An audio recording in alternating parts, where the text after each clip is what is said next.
Graças a Deus. Bênção. Coisa boa estarmos juntos louvando o nome do Senhor. E eu queria nessa noite pensar com você, ou começar a pensar com você, numa sucessão de mensagens aí, começando agora, entrando pelo mês de maio.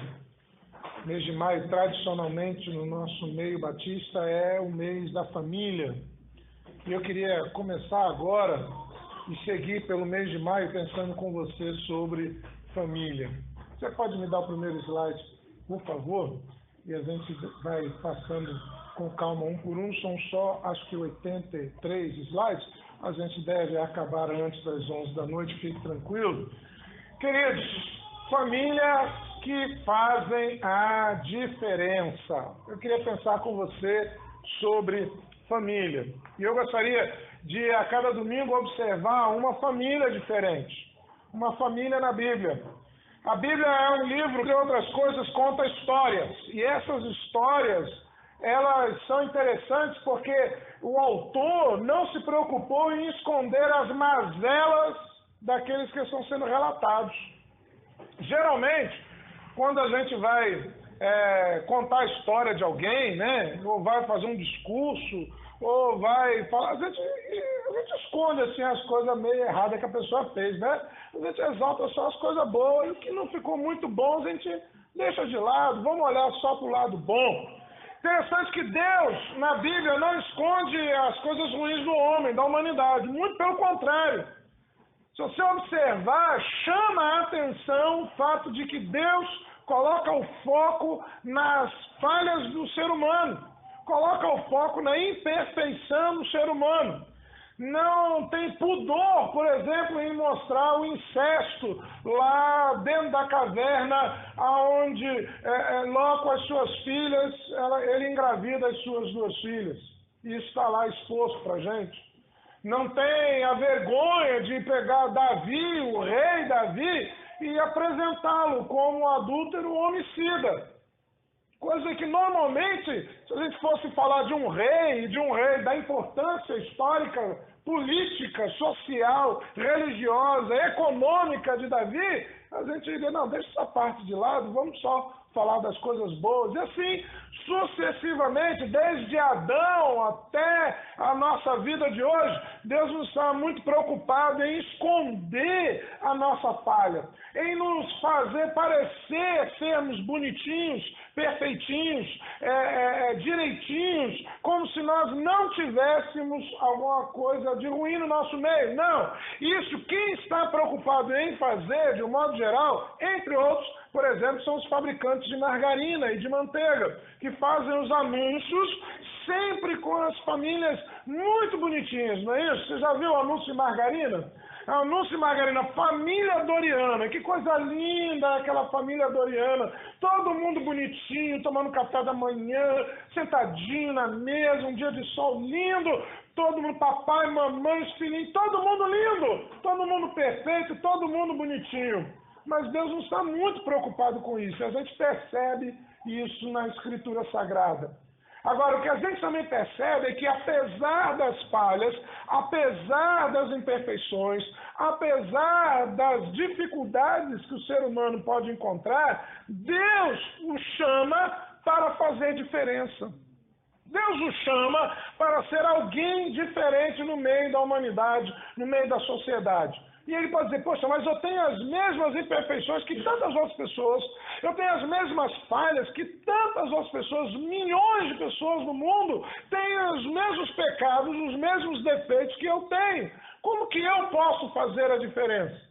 E aí há exatamente alguns preceitos, alguns conceitos, ou alguma regra, ou algum ensinamento bem especial, bem específico, que aí Deus vai dar. E mostra que aquela família, apesar das suas dificuldades, apesar das suas imperfeições, e de não ser uma família doriana, apesar disso, conseguia ser uma família que fazia diferença, conseguia ser uma família que dava testemunho, conseguia ser uma família que impactava a sua geração, conseguia ser uma família que evangelizava, conseguia ser uma família que fazia mesmo a diferença. Então, famílias que fazem a diferença. Você vê aí essa família, você conhece, se você tiver criança pequena, você conhece a família.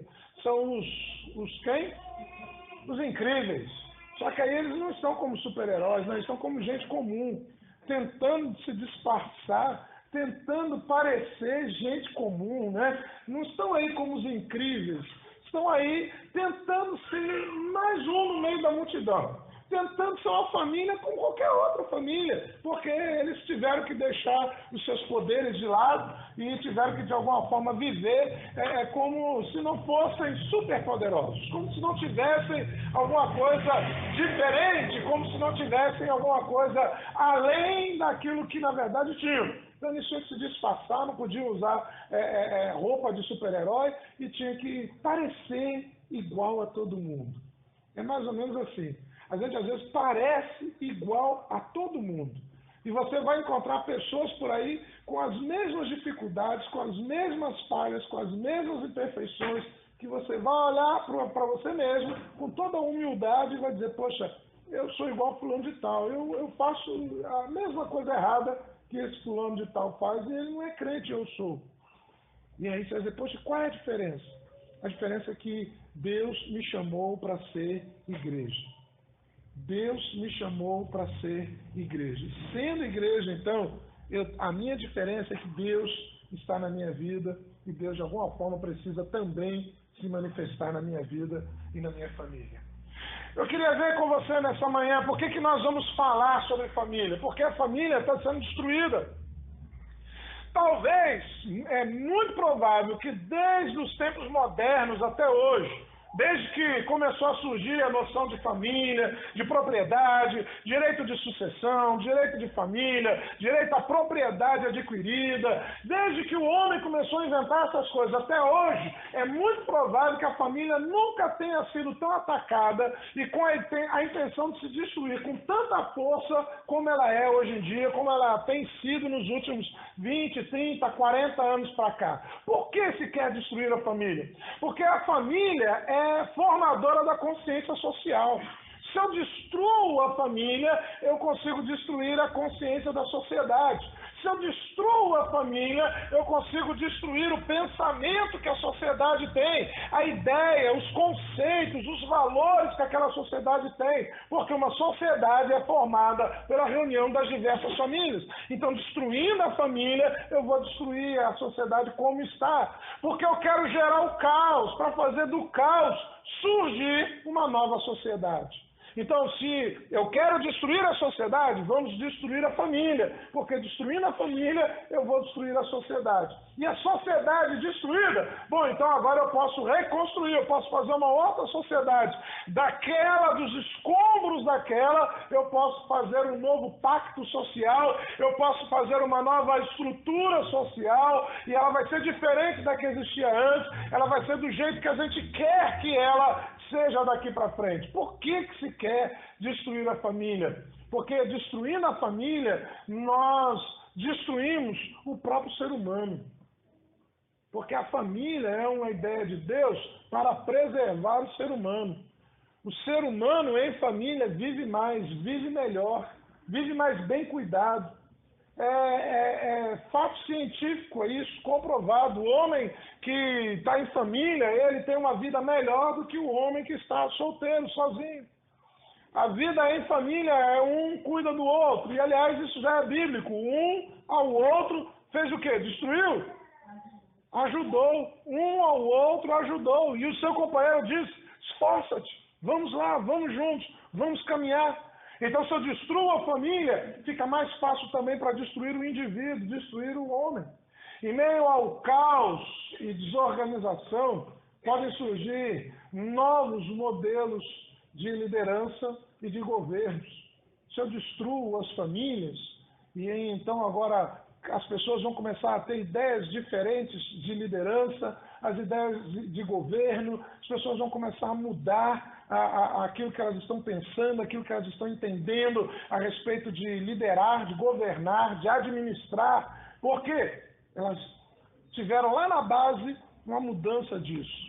E mudando isso, eu vou mudar toda a sociedade. Basicamente, se quer destruir a família, porque destruindo a família, eu consigo mudar a sociedade. e se quer, na verdade, construir uma nova sociedade. O que se quer hoje é construir um novo pacto social e fazer com que daqui a 10, 20, 40 anos as pessoas vivam de forma diferente. A sociedade como um todo seja bem diferente daquela que nós conhecemos, que nos criamos e que conhecemos até hoje. Por que destruir a família? O outro, na sequência. Os principais inimigos da família, eu queria dizer para você, se você quiser, você guarde, anote, se você quiser, tira foto, dê com você. Os principais inimigos da família, distorção do amor. O maior inimigo da família é a distorção do amor. Quando eu começo a distorcer o amor, eu começo a acabar com a família. E como é que eu distorço o amor? Olha só, eu faço a anulação de um em favor do outro. Eu tenho uma família onde uma pessoa se diminui, se encolhe, se anula para favorecer o outro.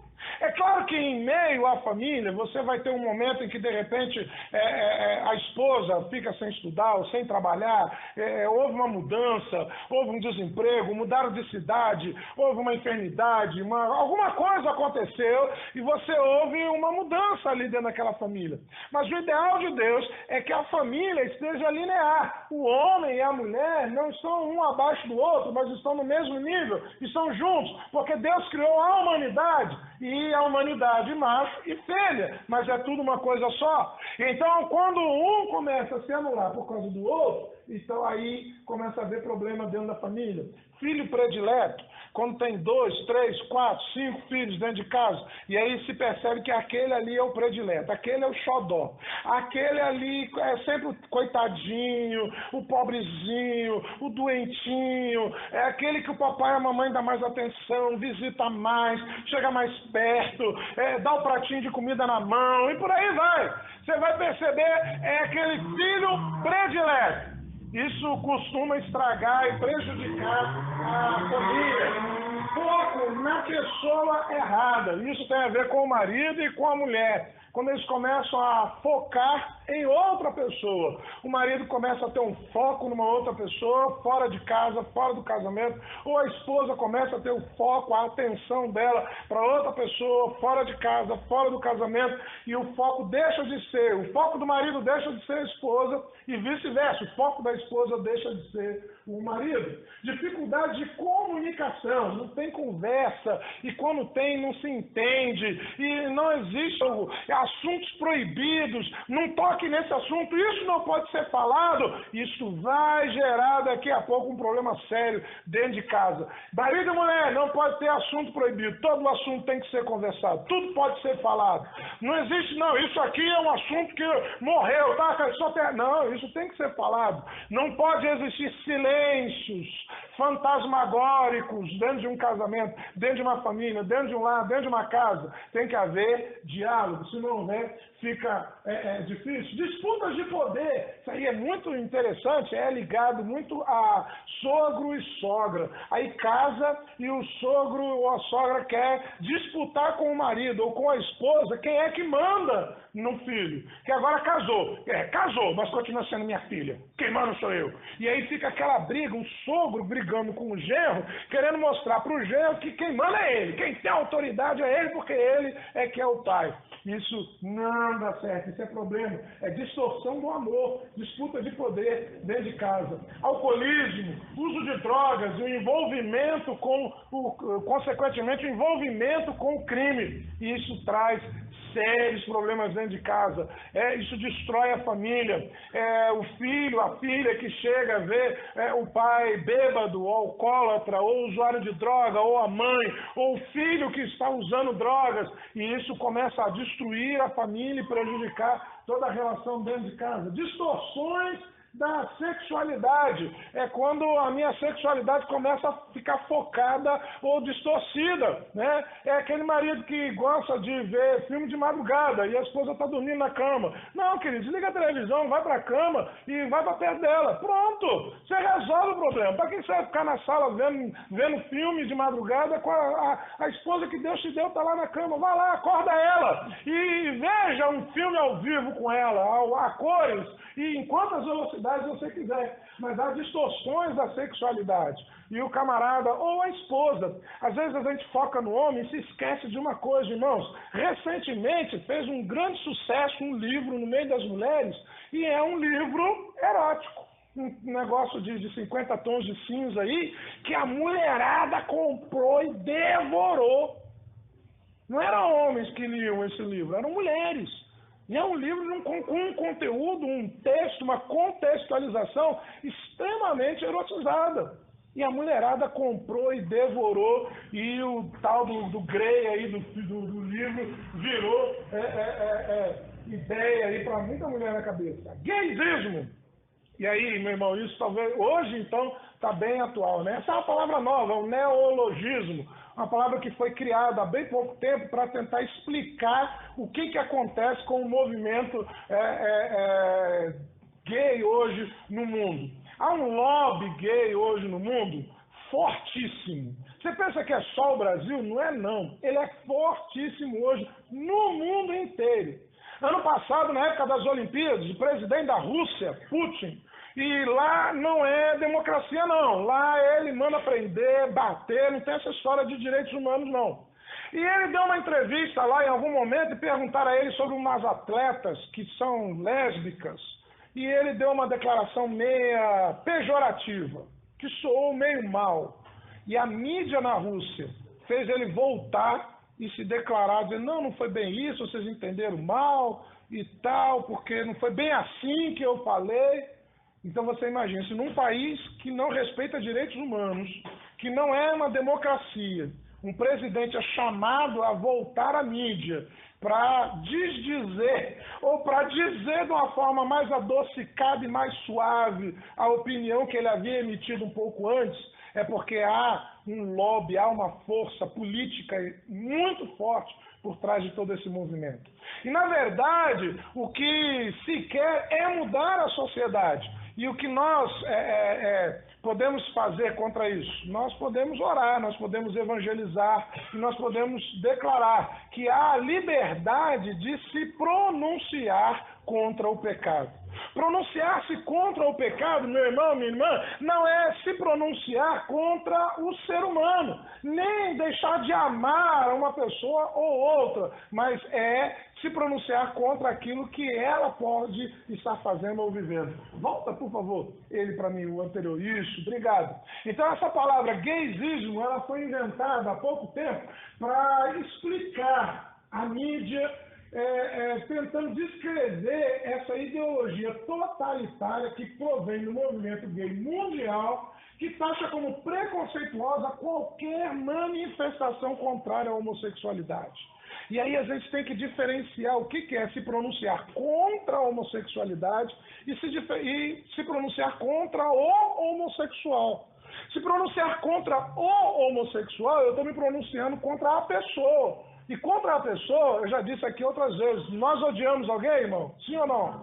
Não. O cristianismo não odeia ninguém. A religião cristã não odeia ser humano algum. Não tem ódio a nenhum homem, nenhuma mulher. Não interessa a cor da pele, não interessa a sexualidade dela, não interessa o dinheiro que ela tem na conta, não interessa quantos diplomas ela tem pendurado na parede, não interessa. O cristianismo ama o ser humano, ponto final. Deus amou o mundo, e porque ele amou o mundo, ele se entregou por este mundo. Agora, se pronunciar contra a homossexualidade não é se pronunciar contra a pessoa, mas se pronunciar contra a prática. E aí o que se quer é calar o pronunciamento contra a prática, porque se quer impor que seja uma prática correta.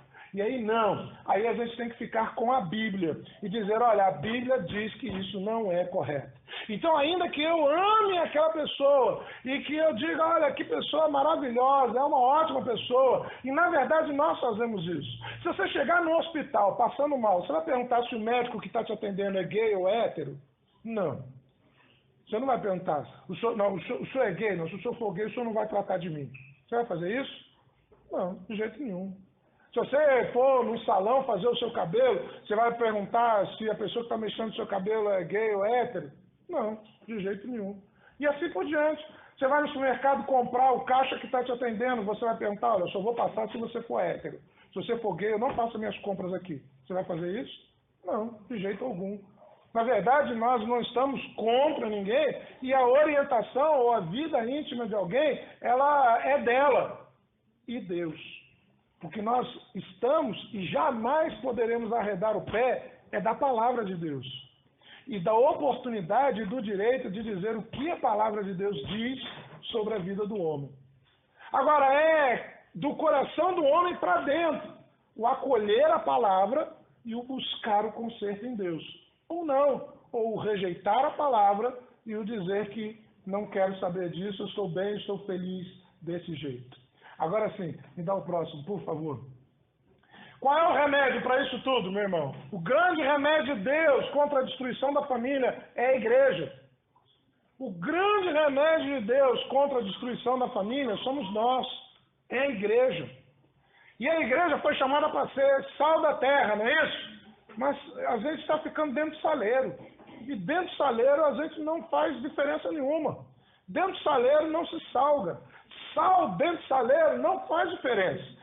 Sal dentro do saleiro não salga a terra, não salga a comida, não salga nada. Ele está lá dentro do saleiro, bonitinho. Pode ser sal rosa do Himalaia, que é caríssimo, né? Dizem que faz bem, é saudável. Se ele não sair de dentro do saleiro para cima do prato, para dentro da comida, ele não vai fazer diferença nenhuma. Ele vai continuar com os minerais dele, a saúde boa dele, lá dentro do saleiro. E a comida insossa, sem gosto, sem sal.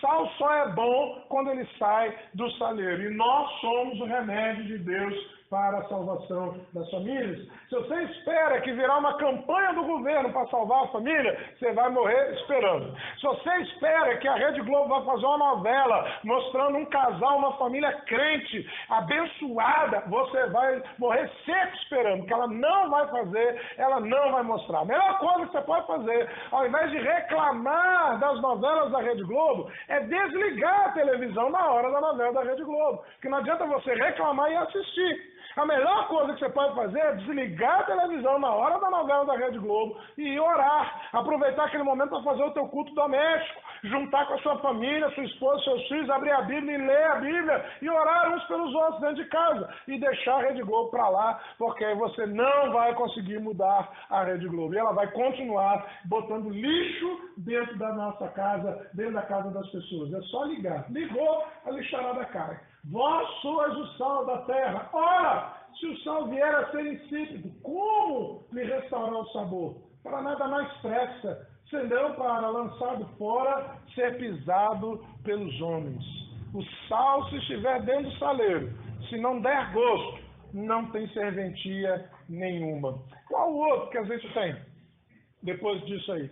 Apenas famílias saudáveis no espírito, que exemplifiquem à sociedade os valores divinos para o viver da humanidade, poderão fazer diferença, resistir nesse tempo e ser instrumento de Deus.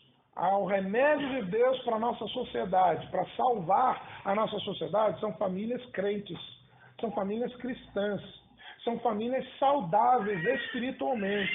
São famílias que exemplificam na sua vida, nas suas relações, no dia a dia da sua vida, os valores divinos para ela. E vivem, apesar das suas falhas e das suas imperfeições naturais, vivem dia a dia buscando o padrão de Deus para o seu viver. E aí elas dão testemunho à sociedade que está ao redor de que há oportunidade de felicidade dentro da palavra de Deus. Seja sal fora do saleiro.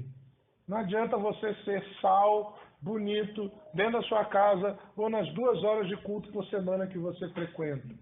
Você precisa ser sal fora do saleiro. Qual o próximo que a gente tem?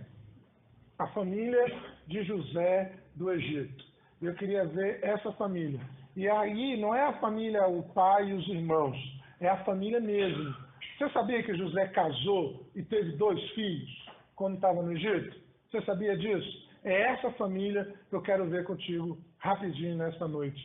Gênesis 41, a partir do verso 44 até o verso número 52, conta pra gente essa história. Livro do Gênesis, capítulo de número 41, verso 44, na minha versão diz assim: Disse ainda a Faraó a José: eu sou o Faraó. Contudo, sem a tua ordem, ninguém levantará mão ou pé em toda a terra do Egito. E a José chamou o Faraó de Zafenate Paneia e lhe deu por mulher a Asenate, filha de Potífera, sacerdote de On. E percorreu José toda a terra do Egito. E era José da idade de 30 anos, quando se apresentou a Faraó, rei do Egito. E andou por toda a terra do Egito. Nos 7 anos de fartura, a terra produziu abundantemente. E ajuntou José todo o mantimento que houve na terra do Egito, durante os 7 anos, e os guardou nas cidades. O mantimento do campo, ao redor de cada cidade, foi guardado na mesma cidade. Assim ajuntou José muitíssimo cereal como a areia do mar, até perder a conta, porque ia além das medidas. Antes de chegar à fome, nasceram 2 filhos a José, os quais lhes deu Asenate, filha de Potífera, sacerdote de On. José, ao primogênito, chamou de Manassés, pois disse: Deus me fez esquecer de todos os meus trabalhos e de toda a casa de meu pai. Ao segundo, chamou-lhe Efraim, pois disse: Deus me fez próspero na terra da minha aflição. Palavra do Senhor contando esse pedaço tão pequeno da vida e da história de José do Egito. Após 13 anos de vida no Egito, como escravo de Potifar, tentado pela mulher dele, aí vai para a prisão e vira escravo do carcereiro e é esquecido pelo copeiro e tanta desgraça, e antes disso ainda tinha sido vendido pelos irmãos, que na verdade queriam matar. Mas um lá, não mata não, pô, vende ele, a gente não arruma uma grana e paga a pizza do final de semana. E aí venderam o menino e ele foi embora como escravo para o Egito. Em meio a tanta desgraça, durante 13 seguidos anos, a vida de José foi uma vida sem graça, foi uma vida de tristeza, foi uma vida de sofrimentos físicos e emocionais. Após 13 anos, José começa a perceber, a alcançar, a sentir o cumprimento das promessas de Deus na vida dele. Ele é lembrado, olha, tem lá na prisão um rapaz que interpretou meu sonho, e trazem diante de Faraó, e Faraó conta o sonho para ele, e ele interpreta corretamente o sonho de Faraó, e ali a vida de José começa a mudar. E agora? Agora ele tornou-se primeiro-ministro do Egito, você viu? O Faraó diz assim: olha, eu sou o Faraó, eu sou o rei, mas ninguém vai trabalhar em todo o Egito se não for a tua ordem. Ninguém vai levantar o pé ou a mão, ninguém vai fazer nada, ninguém vai a lugar nenhum, ninguém vai trabalhar em nada se você não der ordem. Ele vira o segundo governante do Egito abaixo do Faraó, se torna rico, influente, abaixo apenas do poder de Faraó e casa-se com uma egípcia e forma a sua família lá no Egito. Pronto, parece que passou o problema de José. Agora vem a época das vacas gordas na vida dele, vem a época da bonança, da alegria, das vitórias, das bênçãos na vida de José. Só que ele se casa com uma egípcia, não é uma hebreia, que é filha de pastor. Mas um pastor que não é pastor de Deus, é um pastor idólatra. O pai era sacerdote em On e ela nasceu no meio da idolatria e da religião pagã. O próximo, o que diz o próximo pra gente, Vanessa? Olha só, quem era a mulher de José? A mulher de José chamava-se Asenate. Ela era filha de Potífera, que era sacerdote em On, cidade que depois ganhou o nome de Heliópolis, o centro do culto ao Deus Sol, Ra. Então, Potífera era um dos principais sacerdotes em todo o Egito, porque o Deus Sol, Ra, era o principal Deus do Egito, a ponto de se acreditar que Faraó era filho de Deus, do Deus Sol. Ra era considerado o pai dos faraós.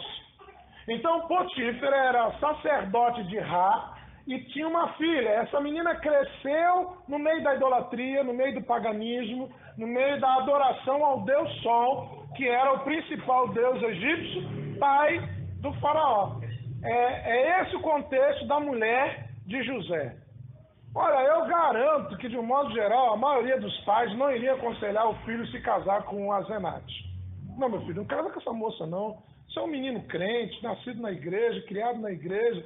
Essa moça aí, o pai dela, como se fosse trazendo para hoje aqui, ele tem uma religião aí de idolatria, de sacrifícios vivos, sacrificando animais ao Deus Sol. Você vai casar com essa menina cresceu dentro dessa religião, isso aí vai trazer complicação para você. Você vai chegar em casa, a menina está tirando sangue de gato para oferecer lá para espírito, lá no campo de casa. E aí, imagina um negócio desse. Você é um rapaz crente, criado na igreja, como é que você vai viver com uma moça dessa? Talvez muitos pais aconselhassem os seus filhos crentes a não se casar com uma moça como essa. Mas José não teve muita escolha, porque ela foi dada de presente. O faraó pegou e deu, agora essa daqui vai ser sua esposa, case com ela. Ele não tinha muito como escolher. Ele só pôde casar e fazer o melhor pela sua família. E o texto fala muito pouco, mas o que fala mostra que ele conseguiu fazer grandes coisas pelo seu lar. Provavelmente, em função da interpretação dos sonhos, José passou a ser visto pela corte do Egito de forma supersticiosa, como se ele tivesse alguma ligação com o mundo espiritual e com o Deus que deu a ele aquela revelação. Por isso, colocaram ele para casar com a filha de Potifra. Muito provavelmente, na cabeça de Faraó e da corte, José era um semideus. E por isso, então, ele precisava se casar com aquela moça. O que diz o seguinte, Vanessa? Depois desse. E aí vem um milagre na família de José. O que acontece na família de José? Apesar de ter uma esposa pagã, criada em meio à religiosidade idólatra egípcia, apesar de governar um país pagão que não conhecia o Deus dos hebreus, apesar dele estar praticamente sozinho ali em todo o Egito, como o único que conhecia o Deus verdadeiro, apesar dele viver na realidade de um centro religioso pagão, que era On, depois se tornou Heliópolis, e ali ele vivia, apesar de tudo isso, José não só ele mantém a sua fé em Deus, como ele traz a sua esposa e os seus filhos para a religião que lhe foi ensinada pelos seus pais, pelos seus avós. E a gente percebe isso no texto, é demonstrado porque ele dá nomes hebraicos aos seus filhos. E os nomes têm um significado especial, cada nome. E depois ele leva os seus filhos para serem abençoados pelo seu pai perto da sua morte. Então a gente percebe por esses fatos que Jacó, ele não só não se contaminou pela religião do povo daquele lugar, como ele ainda trouxe a esposa e os filhos para a adoração ao Deus verdadeiro. Ele dá nomes em hebraico para os seus filhos, e os nomes têm um significado que a gente vai ver, e quando chega lá no final, ele leva os seus filhos para que o seu pai possa abençoar, orar e abençoar os seus filhos. Ele só conseguiria fazer isso se a sua família estivesse com ele. Ele não conseguiria trazer os seus filhos, já grandes, se a sua esposa não concordasse. Se ele desse um ensinamento e a esposa outro, o seu lar estaria dividido. Se ele ensinasse os filhos a adorar o Deus de Abraão, de Isaac e de Jacó, e a sua esposa ensinasse os mesmos filhos a adorar a Rá, o seu lar estaria dividido. E os seus filhos já grandes, porque quando vão a Jacó já são homens feitos, eles iriam dizer, não, papai, é isso aí, eu não vou, mamãe me ensinou diferente, eu tenho outra religião. E a gente vai perceber isso também. Lá no texto bíblico a gente vê que o sacerdote Eli conseguiu discipular Samuel e fazer de Samuel um grande profeta, mas os seus próprios filhos se perderam. E os seus próprios filhos se prostituíam dentro do templo. Mas ele conseguiu fazer com que Samuel se tornasse um profeta, mas os seus próprios filhos se perderam. Então, se não houvesse uma unidade dentro do lar de José, José não conseguiria caminhar com seus filhos, não conseguiria dar o nome que ele deu. Repare que o faraó dá um nome egípcio a José. Não, a partir de agora, para a gente, você vai se chamar isso. Mas quando ele tem os seus filhos, ele diz, não, os filhos são meus, o nome vai ser esse. E aí ele coloca o nome do primeiro de Manassés. E Manassés quer dizer aquilo que esquece, o que é esquecido, o que está apagado, passou, virou passado. Me dá o próximo, Vanessa, por favor. E a gente vai ver o milagre na vida de José. Tem uma palavra que explica o milagre na vida de José. Isso. O poder do perdão na vida de José. Todos os milagres que aconteceram na vida de José foram possíveis por causa do perdão. O processo do perdão de José. Você quer ver isso na Bíblia? Abre aí a sua Bíblia, Gênesis 45. Ainda está aberta, você vai virar 2 ou 3 folhas. Você vai ver assim, ó, Gênesis 45, aos versos de 3, 4 e 5. Diz assim: e disse a seus irmãos: eu sou José, vive ainda meu pai? Os seus irmãos não lhe puderam responder, porque ficaram atemorizados diante dele. Disse José a seus irmãos: agora chegai-vos a mim. E chegaram-se. E então disse: eu sou José, vosso irmão, a quem vendestes para o Egito. Agora, pois, não vos entristeçais, nem vos irriteis contra vós mesmos, por me haverdes vendido para aqui, porque para a conservação da vida Deus me enviou adiante de vós. O outro texto está em Gênesis ainda, capítulo de número 50, o verso 19 até o verso 21. Ainda em Gênesis 50, o verso 19 diz: respondeu-lhes José: não temais, acaso estou eu em lugar de Deus?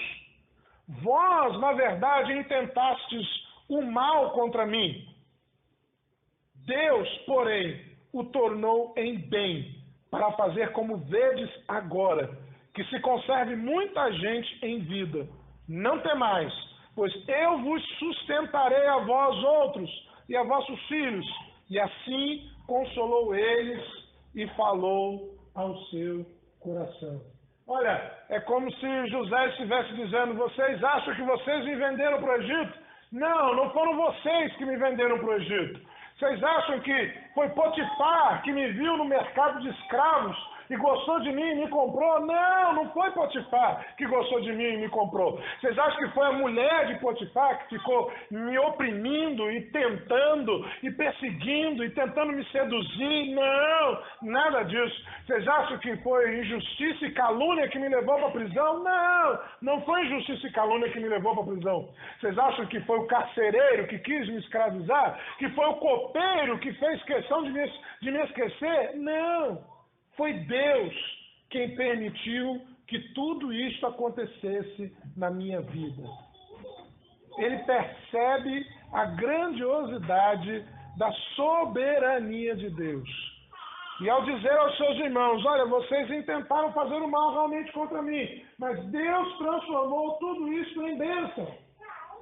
Então ele está dizendo: foi tudo Deus quem permitiu para que eu chegasse a este momento da minha vida, para que agora eu pudesse salvar vocês. Queridos, perceber a soberania de Deus é algo que nos ajuda a caminhar. Porque muitas das vezes você vai olhar e vai perceber agruras na sua vida, você vai perceber tristezas, decepções, frustrações, traições, amarguras, você vai perceber falta de dinheiro, enfermidade, questões problemáticas na família, mas você precisa olhar e entender: Deus continua soberano, mesmo em meio às situações desagradáveis. Deus continua soberano mesmo em meio às situações ruins. Mesmo no meio daquilo que eu não gosto, que eu não concordo, que eu acho que está errado, Deus ainda continua sendo soberano e o controle das coisas ainda não saiu da mão dele. O outro, Vanessa, depois desse, os efeitos do perdão. Esta palavra é a palavra do milagre na vida de José: perdão. Tudo foi conseguido e tudo foi permitido na vida de José por causa dessa palavra. E na verdade Deus cria essa palavra, e lógico, o perdão perfeito, ele só existe em Deus.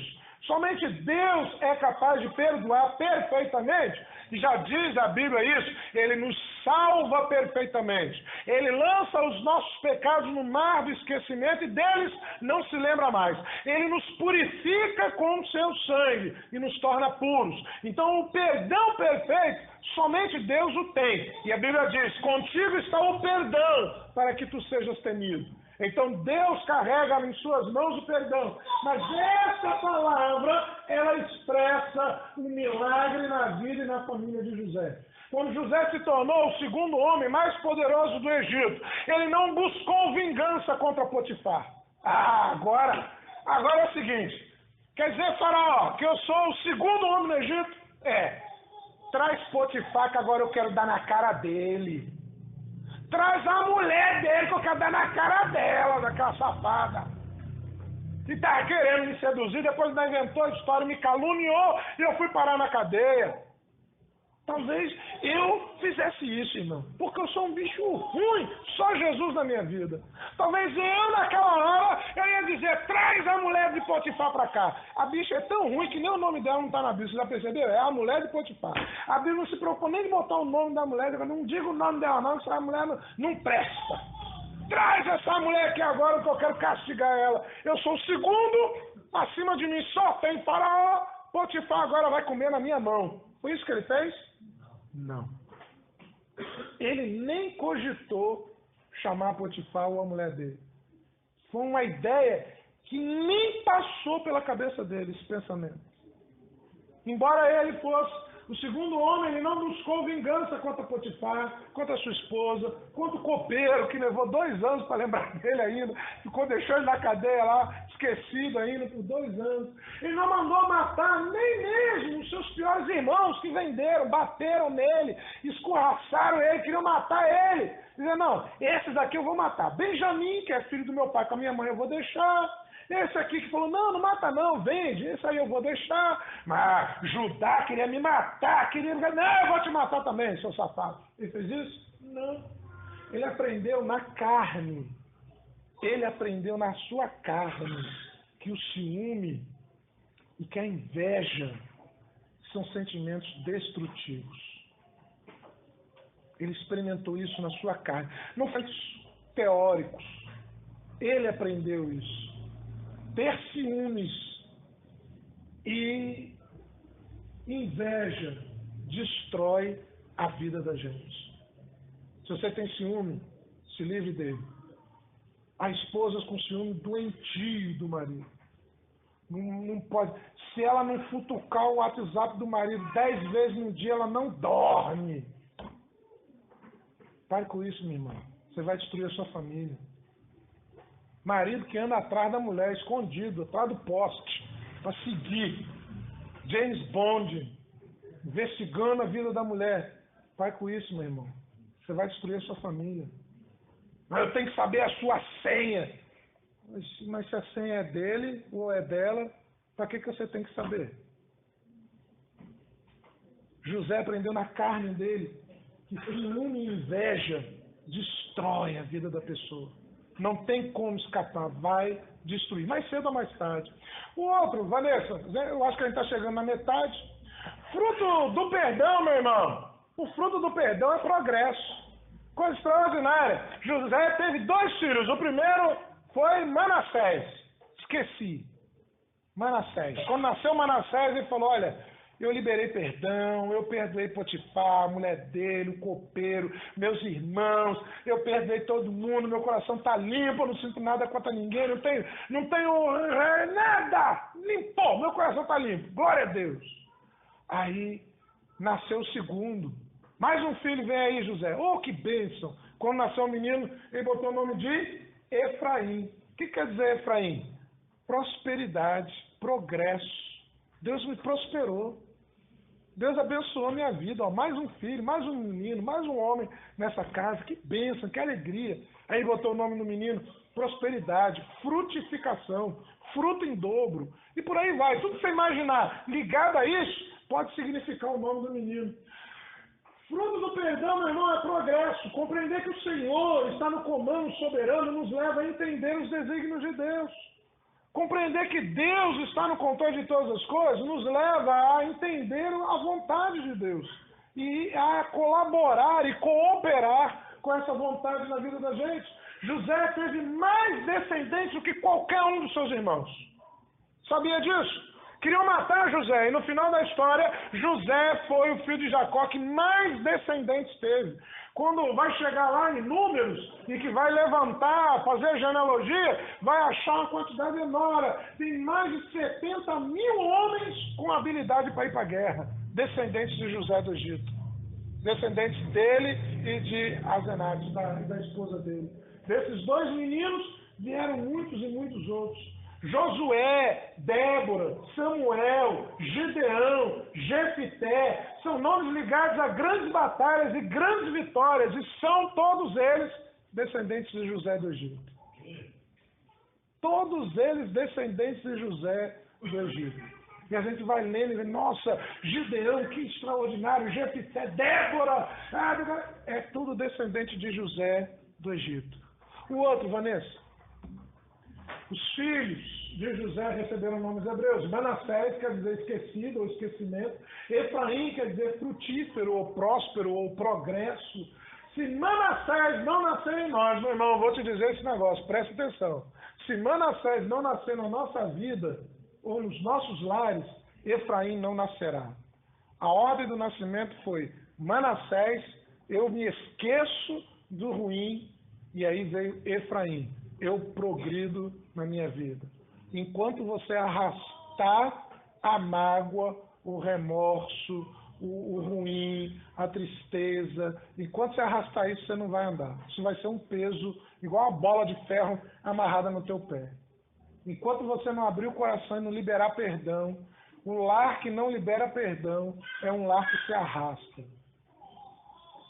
Se não houvesse o perdão, se Deus não criasse o perdão, seria impossível a nossa convivência. Seres humanos não seriam capazes de conviver se não fosse o perdão. Porque nós erramos uns com os outros todos os dias, toda hora a gente erra uns com os outros. E se não houvesse o perdão, nós não conseguiríamos conviver uns com os outros. Nós só conseguimos conviver porque existe o perdão.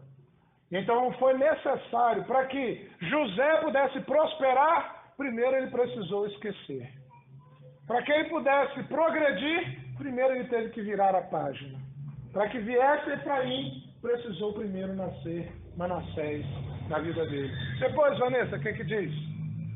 Olha, e aí a gente começa a trazer para a nossa vida, né? Se José tivesse guardado na sua mente qualquer queixa contra aquilo que sofreu, se deixando levar pelo sentimentalismo, pelo emocionalismo, né? Ai, coitado de mim, o rancor, nada disso teria acontecido. A obra da salvação que o Senhor realizou através dele não teria se cumprido. Ele seria um homem revoltado, vingativo, uma pessoa amarga. Você conhece uma pessoa amarga? É uma pessoa que não perdoou. Se você conhecer uma pessoa amarga, pode ter certeza que aquela pessoa está guardando coisas de outras pessoas. Ela não liberou perdão. E aí, olha só, ele teria ficado vingativo, e o seu nome estaria esquecido, incluído entre aqueles que falharam no cumprimento do propósito de Deus. Quem seria José? Foi um menino muito legal, com um bom futuro, mas falhou no cumprimento daquilo que Deus tinha na vida dele. Ele precisou liberar perdão para que ele pudesse progredir no caminho de Deus. Cultive isso dentro da sua casa. Chegue em casa nessa noite, olhe para sua mulher, olhe para o seu marido, olhe para o seu filho, olhe para a sua filha. Diga, me perdoe, eu quero te pedir perdão. Você não merece isso que eu fiz, ou isso que eu tenho feito, ou isso que eu falei.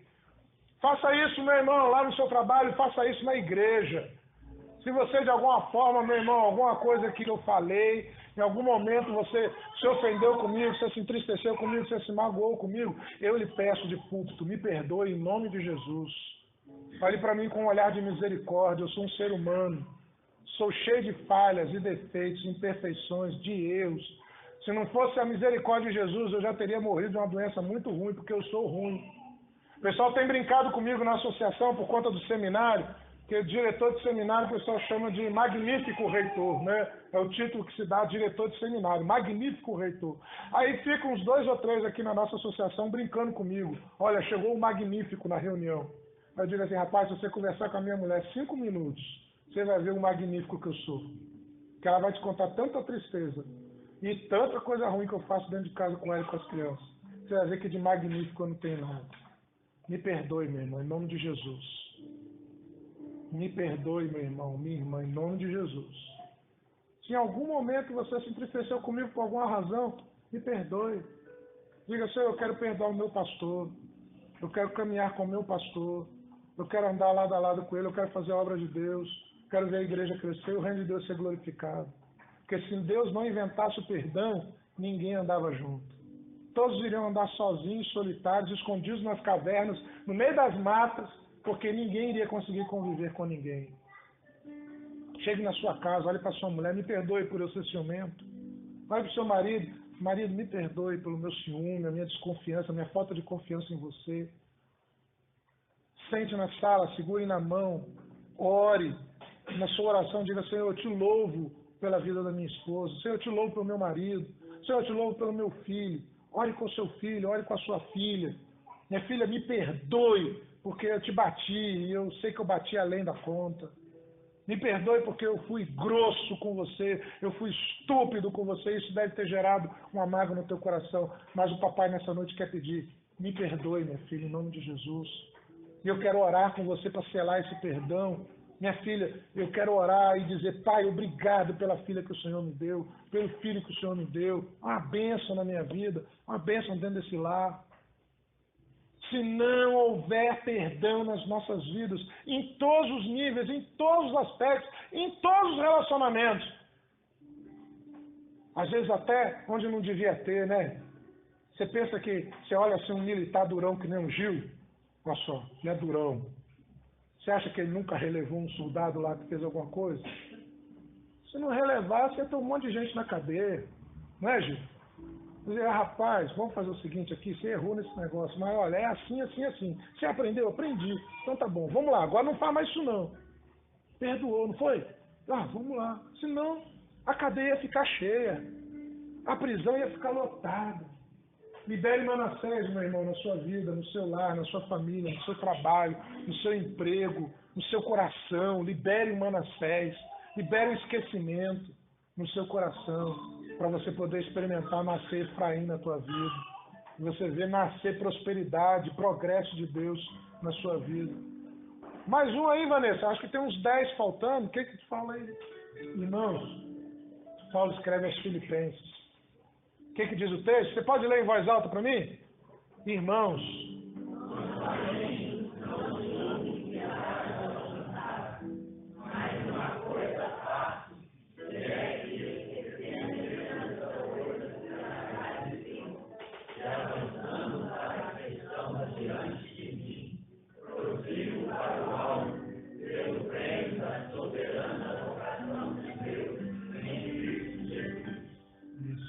Se você não prosseguir, se você não largar para trás, você não vai prosseguir para o alvo. Você vai ficar parado ali, estático, agarrado naquele negócio. Abra a mão disso para você poder caminhar para o alvo. O outro, Vanessa.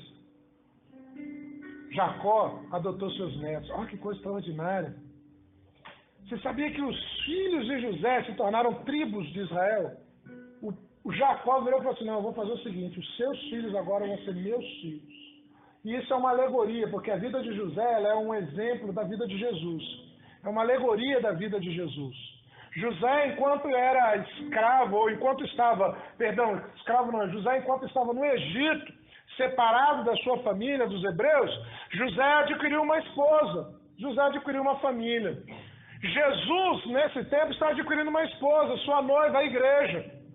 E aí, então, os filhos de José foram adotados pelo seu pai. Apenas Jesus é filho gerado de Deus, Deus de Deus. Eu e você somos adotivos, nós somos adotados. Jacó adota Efraim e Manassés como se fossem seus filhos, e eles passam a ser da tribo de Israel. E sendo José um tipo de Cristo, esse fato lembra a nossa união de Cristo com a igreja. Sendo assim, Manassés e Efraim podem ser vistos como uma simbologia dos cristãos, gerados a partir de um novo nascimento, passando a serem adotados como filhos de Deus e incorporados à família de Deus. Se não fosse o perdão de Deus, como é que a gente ia chegar no céu? Como que a gente seria família de Deus se não fosse perdão de Deus? Não seríamos. Essa é a resposta. Se Deus não nos perdoasse, desde aquele momento que o aceitamos, que nos convertemos até hoje, e continuar perdoando a partir de amanhã, nós nunca seríamos família de Deus. Mas nós somos família de Deus. Amém, igreja? Pela graça e a misericórdia do Senhor. Porque Deus nos perdoou e continua nos perdoando até hoje. Vanessa. O outro, Vanessa. Para frente. Esse aí, ó. Ame a sua família. Ame a sua família. E oriente-os no caminho do Senhor. A única esperança para a nossa sociedade é a igreja. Não existe outro. São os crentes. Se os crentes falharem, não há plano B. Deus não preparou um plano B. Deus só preparou o plano A. Se nós falharmos, não haverá esperança. Nós acabamos uma campanha onde a gente fala levar esperança. Levar esperança para o povo do Irã, que aceita Jesus sabendo que vai morrer, que vai para a cadeia, que no mínimo vai ser preso e vai tomar umas tapas na cara. No mínimo. Vai ficar desempregado. É o mínimo. E a gente fala, vamos levar esperança para o povo do Irã. Amém. Vamos levar esperança para os refugiados sírios que estão sem casa, sem emprego, sem família, sem lugar para morar, sem comida, dormindo no relento. Vamos levar esperança para eles. Amém. Agora a gente convida, vamos levar esperança para Itatiaia. Porque a esperança de Itatiaia é a igreja de Jesus. A esperança das Agulhas Negras, de Resende, Itatiaia, Porto Real, Coatis, Mauá, Maroma, Maringá, Engenheiro Passo, Vila Flórida, Penedo. A esperança desse povo é a igreja de Jesus. Somos eu e você. Mas se nós ficarmos agarrados, nós não vamos alcançar o alvo. Se desapegue, cuide da sua família e vamos levar a esperança não só para quem está longe, mas para quem está pertinho da gente. Feche seus olhos, cubra a sua cabeça. E nessa oração, ao final deste culto, eu gostaria de convidar você a colocar diante de Deus a realidade do teu sentimento. Talvez, e a gente falou tantas coisas, e a gente procura falar de forma direta, para que você não diga, eu não entendi. Eu não compreendi direito o que o pastor falou. Talvez em algum momento você tenha entendido aí que você precisa procurar a sua família, você precisa procurar alguém, você precisa, de preferência, porque a gente está falando de família, mas talvez você tenha lembrado de outra pessoa. Peça ao Senhor, Pai, limpa o meu coração nessa noite. Que me dê a oportunidade de restaurar os vínculos, os laços, a comunhão, o amor fraternal que eu tinha com essa pessoa. Pai, no nome de Jesus, a nossa oração, Senhor, é que o Senhor frature o mal, que o Senhor quebre as cadeias do mal, que o Senhor quebre as cadeias da dureza de coração, que o Senhor quebre as cadeias que nos acorrentam a sentimentos tristes, a sentimentos, ó Deus, que nos arrastam para trás, a sentimentos que fazem relembrar apenas coisas ruins, desagradáveis, pensas, mágoas, que o Senhor quebre essas cadeias e o Senhor libere os nossos corações, o Senhor libere as nossas almas, o Senhor libere os nossos sentimentos, os nossos pensamentos, para fluirmos na Tua presença, Pai, em nome de Jesus, e experimentarmos o gozo do perdão que nós temos de Ti. E repassarmos esse perdão àqueles que estão ao nosso redor, àqueles que estão próximos de nós. Pai, em nome de Jesus, que o Senhor leve as nossas vidas a liberar, ó Deus, perdão dentro do nosso lar, dentro da nossa casa, dentro da nossa família. E por onde a gente passar, de alguma forma, a gente esteja ainda ligado a um sentimento ultrapassado, que o Senhor nos leve também à reunião, à reunificação, ao perdão, à comunhão. E assim, Senhor, o Senhor nos leve a avançar. O Senhor prospere a nossa vida. o Senhor nos envie, ó Deus, Efraim.